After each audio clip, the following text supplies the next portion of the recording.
All of you good morning. ఇప్పుడు మనం ఉపాధ్యాయ దినోత్సవం రోజు ఉపన్యాసం గురించి ఒకసారి చూద్దాం. అందరికీ నమస్కారం. నా పేరు లక్ష్మి.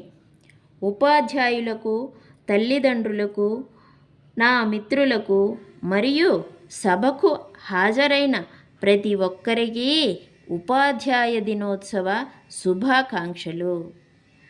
నేడు శుభదినం ఎందుచేతననగా ఉత్తమ ఉపాధ్యాయులు మరియు ప్రథమ ఉపరాష్ట్రపతి అయినటువంటి డాక్టర్ సర్వేపల్లి రాధాకృష్ణన్ జన్మదినం పురస్కరించుకొని సెప్టెంబర్ 5, 1962వ సంవత్సరం నుండి జాతీయ ఉపాధ్యాయ దినోత్సవం జరుపుకుంటున్నాం.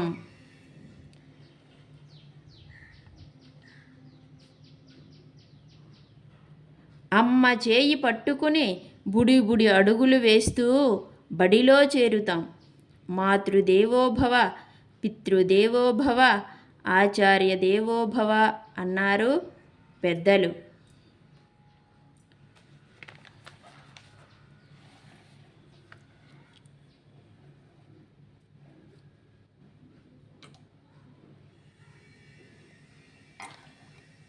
బడిలో చేరిన నాటి నుండి తల్లి, తండ్రి తర్వాత గురువే దైవం. ఆడుతూ పాడుతూ అల్లారు ముద్దుగా పెరిగి అమ్మ నాన్నల చేతి నుండి గురువు చేతిలోకి చేరుతాం.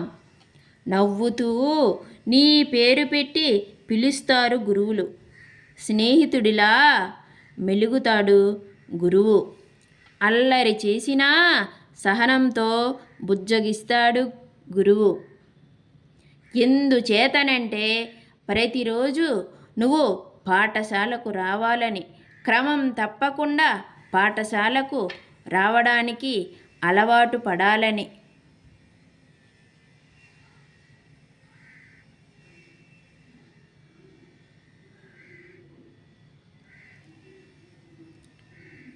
అక్షరాలు వరుస క్రమంలో దిద్దిస్తాడు గురువు. అదే నీలో క్రమశిక్షణ పెంచుతుంది. నీ పుస్తకాలన్నీ సంచిలో సర్దుకో అంటాడు గురువు. అదే నీలో బాధ్యతని పెంచుతుంది.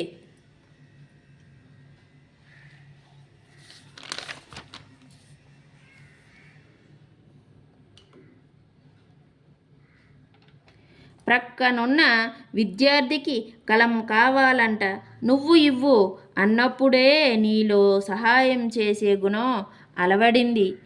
ఆటపాటలతో నిన్ను ప్రోత్సహిస్తుంటాడు గురువు. మనకు తెలియకుండానే సహనంతో అన్ని విషయాలను అవగాహన కలిగించి మంచి మార్గంలో నడిపించే మార్గదర్శకుడు గురువు. సమాజం అనే దేవాలయంలో రక్షకుడు గురువు. గురువు వృత్తి అత్యున్నతమైనది. ఉపాధ్యాయుడు ప్రతి పాఠము మాట ఒక సూక్తి.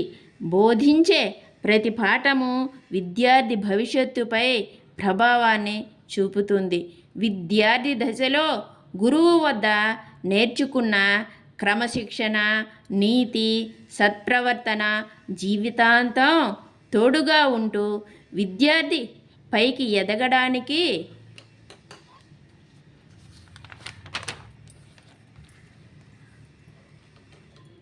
దోహదపడతాయి. ప్రేరణ, సరైన మార్గదర్శనం, విజ్ఞానం, విలువలు అందించేది గురువులు. విద్యార్థుల ప్రతిభా నైపుణ్యాలను గుర్తించేది గురువు. పోలీస్, లాయర్, డాక్టర్ అందరూ గురువు వద్దే విద్య నేర్చుకున్నారు. తరగతి గదిలో దేశ భవిష్యత్తు రూపుదిద్దుకుంటుందని తెలియజేశారు మన సర్వేపల్లి రాధాకృష్ణన్ గారు. భావి భారత పౌరులను తీర్చిదిద్దేది గురువు. మంచి చెడు అనే విచక్షణ నేర్పేది విద్య. ఆ విద్యను అందించేది గురువే. గురువు నేర్పించిన క్రమశిక్షణ, నీతి, మంచి సత్ప్రవర్తన కలిగి ఉండటం విద్యార్థి కర్తవ్యం.